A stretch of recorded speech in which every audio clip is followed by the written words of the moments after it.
Madam नमस्कार. आत्ता आपण माळवाडी या ठिकाणी असं एका कार्यालयामध्ये आहोत. या ठिकाणी साधारण दुपारी 3:30 ते रात्री 7:30-8पर्यंत या ठिकाणी एक अतिशय मौल्यवान असं एक दिवसीय ध्यान साधना शिबिराचं आयोजन या ठिकाणी करण्यात आलं होतं.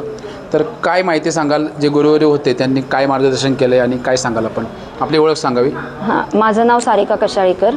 तर प्रेमगंधचे गुरुदेव आहेत मनोजजी जैन. तर यांनी प्रेमगंधची स्थापना अशासाठी केलेली आहे की माणसाला रोजच्या आयुष्यात खूप अडचणी येतात. त्याच्यामुळे सतत मनुष्य काही ना काहीतरी शोधत असतो, नेहमी सतत काही ना काहीतरी शोधत असतो.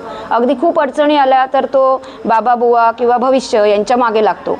तर हे खरं जीवन नाही आहे. जीवन काय आहे ना, ते प्रत्येकाला समजावं आणि सतत दुसऱ्यांचे खांदे शोधत बसण्यापेक्षा प्रत्येकाला आपला आत्मविश्वास वाढवून त्याने त्याचे जे काही प्रॉब्लेम आहेत ते स्वतः सॉल्व करावे, याच्यासाठी गुरुदेवांनी ही प्रेमगंध संस्थेची स्थापना केलेली आहे.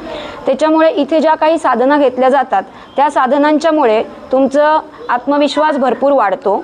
स्वतःची ओळख स्वतःला होते, जी आजपर्यंत कधीच झालेली नसते. कारण आपण नेहमी बाहेरच सगळीकडे फिरत असतो, आपण आपल्यावर लक्षच कधी देत नाही.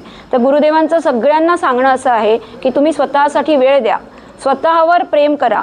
हे जर तुम्ही सगळं केलं तरच तुम्ही इतरांसाठी काहीतरी करू शकाल, इतरांवर प्रेम करू शकाल किंवा इतरांना योग्य तसा वेळ देऊ शकाल. हे सगळं करण्यासाठी आधी आपल्याला आपल्यावर वेळ खर्च करायची खूप गरज असते आणि तो वेळ स्वतःला कसा द्यायचा हे आपण प्रेमगंधच्या शिबिरांमधून शिकवलं जातं.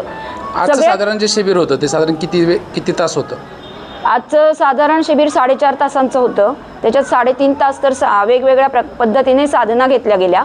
ज्या साधनांमध्ये श्वास वेगवेगळ्या पद्धतीने कसा घ्यायचा हे सांगितलं गेलं आणि जेव्हा खरंच इथे आलेल्या साधकांनी सांगितलेल्या पद्धतीने श्वास घेतला तेव्हा त्यांना छान अनुभूती आली. त्यांना काही लोकांचे जे स्ट्रेस लेवल खूप वाढलेली होती, तर त्या लोकांनी सांगितलं की आम्हाला इथे येऊन आजपर्यंत आम्ही प्रवास केले, अजून बरेच पिक्चरसाठी गेलो, अजून असं बराच काही वेळ खर्च केला की टेन्शन जावं, पण आज इथे 2 साधना केल्यानंतरच त्यांना खूप टेन्शन फ्री वाटत होतं. नक्कीच मॅडम, धन्यवाद.